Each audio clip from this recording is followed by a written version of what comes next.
Welcome to the pop-up podcast at ImagineAI Live Conference. Michael Moe, Brent Peus, thank you for joining. Michael, you just got done with your presentation. How are you feeling? Well, it was great. It was really a tremendous group of people here. Great energy, great ideas. Yeah. And so it was fun to have an opportunity to speak with them. Yes. And for those who don't know, Michael Moe is a legendary venture capitalist and investor in the education space, among others as well. And Brent is heading the Dash Media. You guys are building your own media organization as well. Very exciting stuff. So, Michael, we talked a month ago, maybe 2 months ago now, and the speed and rapidity of AI is so fast. What's changed in your world since then? Everything. And I think that's going to be the reality for the foreseeable future.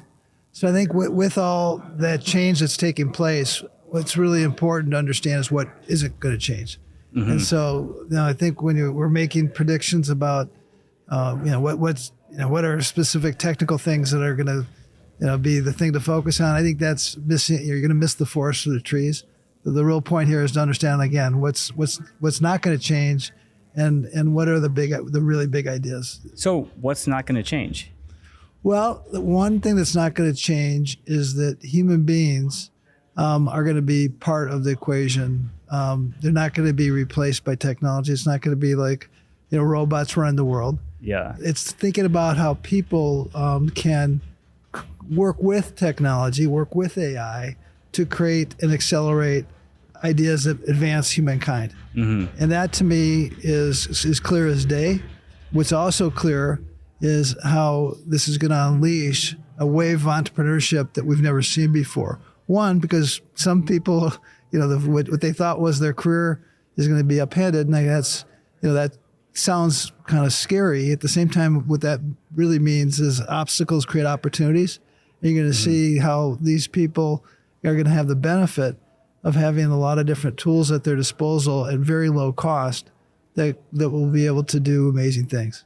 Yeah, definitely. And, going on what's not going to change, I think media and social media, the presence, that's not going to change. And for companies and individuals to have a presence on social media, that's going to stay a necessity. And so with Dash Media, what's your philosophy on that? What are you guys trying to build? Well, the way it really came to be is, for us, research is the foundation of all of our investing activity. So Michael started blogging before blogs were a thing, 20 something years ago, where you're essentially just publishing your research, sharing it with the world, able to engage an audience, get feedback, and really build a community around these ideas that are really the big ideas, the big mega trends that we're focusing on. Mm-hmm. So with Dash, we've expanded. There's a newsletter. There's a set of newsletters that we put out ourselves. We have podcasts, videos. We have a contributor network that we're building out where we're actively asking entrepreneurs, builders, fellow investors, share your ideas here. We'll become the distribution network for you, as we have nearly 40,000 people who subscribe. And a lot of these people are university students, founders, bankers, people managing sovereign wealth funds, venture capitalists, they're all over the world. So we want to amplify the builders and the fellow investors who are looking at these themes and mega trends that really get us excited, and just kind of, interact with a really engaged audience that way. So you said what isn't going to change. And one thing that won't change is the foundation of investing is research. And so how do we do that more effectively? How do we do it more efficiently? Dash Media is a good way for us to organize that and effectively make that available to the world, and the world gives us a lot of comments. So we get smart from that too. Yeah, it's a very open source way of doing your research, where you're doing your research and you're putting it out there for other people to benefit from as well. And critique. Absolutely. Yeah, benefit and critique. And we'll get ideas. And so it's an important part of our strategy. Yeah, so 40,000 subscribers, that's a good, healthy number.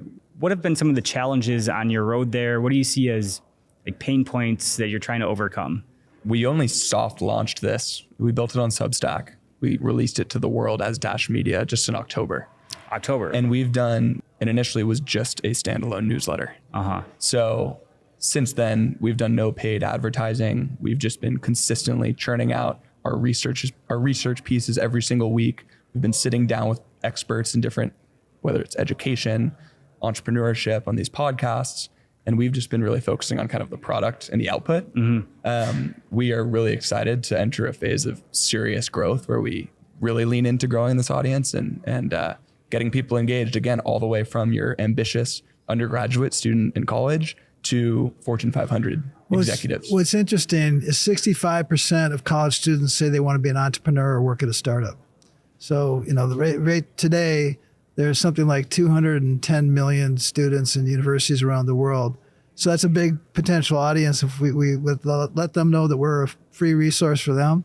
And again, for us, it just gets us connected to that much more innovation and interesting ideas that are going on. Yeah, definitely. I think organic's the way to do it too. And that's some healthy growth from just doing organics. Thank you. Do you have other mediums that you're trying to expand into? So you're doing podcasting, newsletters. How's your social media game? Ironically, since we were investors in Facebook, Twitter, Snap, Nextdoor, not very well. It's one of these things where we really haven't focused on it. Yeah. And now we are, because to your point, it's critical for our future growth. At LinkedIn, I think we have a pretty decent presence, but again, we just, it's not been a priority. It's been non-existent, and that doesn't work. So that is a focus of ours, and you'll see us in our social media presence increase pretty significantly. All it takes is some focus, and then getting the face of the brand too, or like people that are willing to speak on camera, to talk about the research, to break it down to small bite-sized pieces, would be my advice to you, I think. Well, you do a terrific job with your interviews and podcasts. And what I love about interviews, for us, it's just research. We're just learning from people we're talking with, and hopefully the audience gets an opportunity to learn with us. Mm-hmm. Yeah, definitely. It's quite the treat that my job is to talk with interesting and cool people. So I appreciate that. Let's shift to education for a little bit.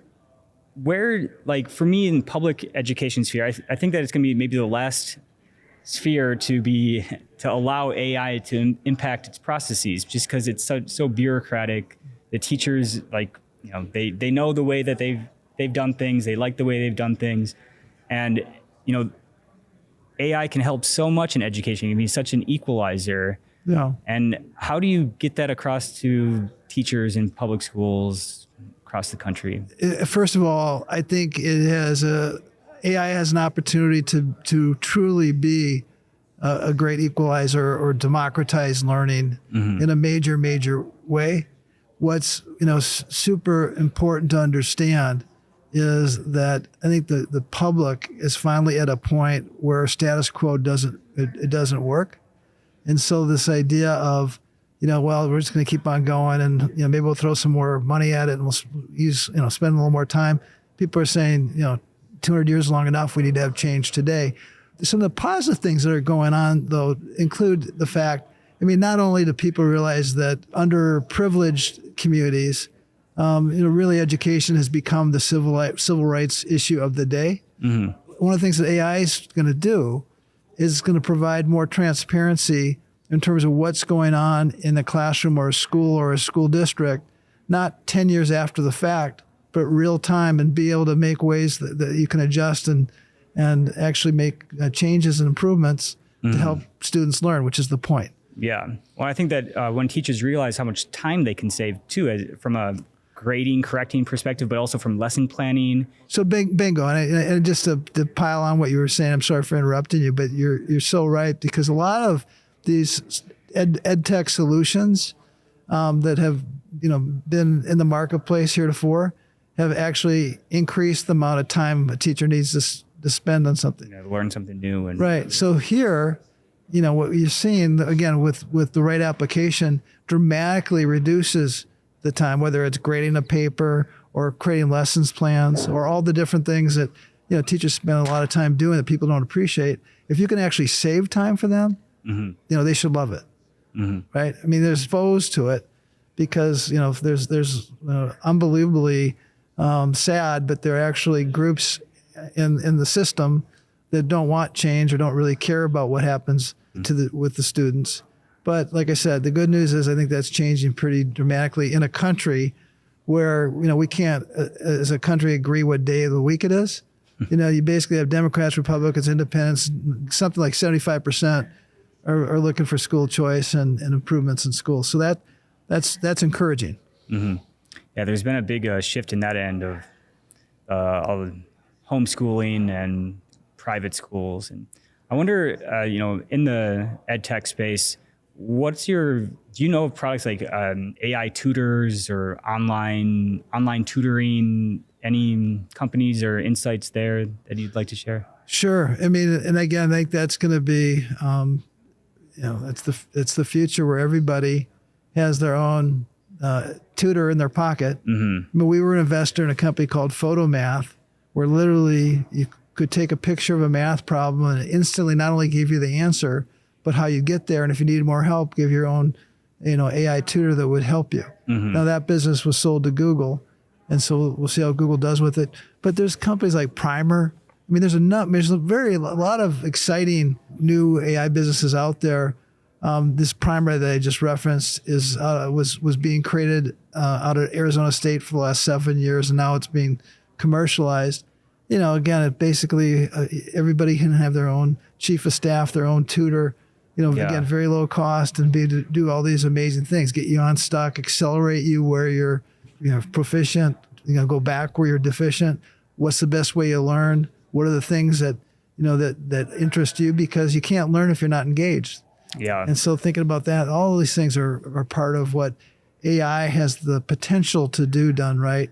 And a lot of interesting entrepreneurs that are coming after that. It's a very exciting future, I think, in that space for sure. The conference that you have coming up, can you talk about that? It's only 2 weeks away now. Yeah, so for 15 years, we've done the ASU GSV Summit in partnership with Arizona State, focused on education technology. We've started that with, you have 500 people here, which is awesome. I think we had 300 people the first year of the ASU GSV Summit. Mm-hmm. This year we'll have 7,000 at our core event. About 900 education technology companies present. 2 days in front of the core event, which is April 15th through the 17th, we have something called the Air Show. And what the Air Show is, it stands for AI Revolution. And what we're saying, what I've said is that AI is like air because it's invisible, it's ubiquitous, and you're going to need it to live. And so 2 days in advance, we have this Air Show with a bunch of startup AI ed tech businesses. It's free. So at that event, we have over 10,000 registered already.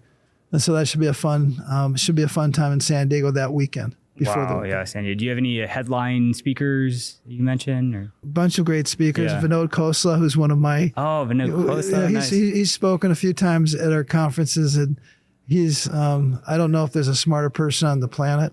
Reid Hoffman, the founder of LinkedIn, will be there.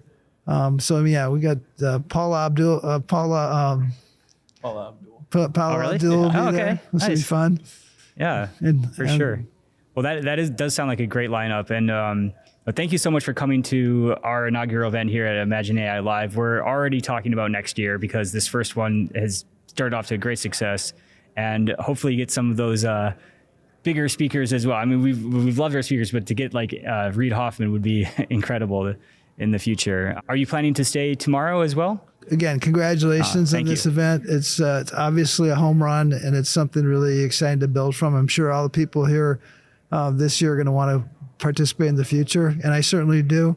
Unfortunately, I was really looking forward to being here the full time, but I've got an issue that's come up that's kind of pulling me back. Brent will be here the full time. Okay, great. I'll be here tomorrow. Well, you'll be able to hear my presentation tomorrow, Brent. And I'm looking forward to it. Yeah, I'm hosting a panel too for some AI creators. So awesome. Yeah, it's one thing to be here talking with two people, but to be talking in front of all those people, it's been a while. So I'm a little nervous, but I think it's going to go well. I think you'll do fine. Yeah, thanks a lot. Well, anything else you'd like to share with the audience? No, again, this is a terrific event. And thank you for having me at it, and Brent, and we're excited to be aligned with what you're doing. What you're doing is great, and it's all about how we accelerate innovation, entrepreneurship for good. And that's what we're about. Definitely. Well, it was great talking with you a month ago on Zoom, and now here in person. And I hope we can do this again 3 months from now and catch up. I look forward to it. Okay. Thank you. Thank you.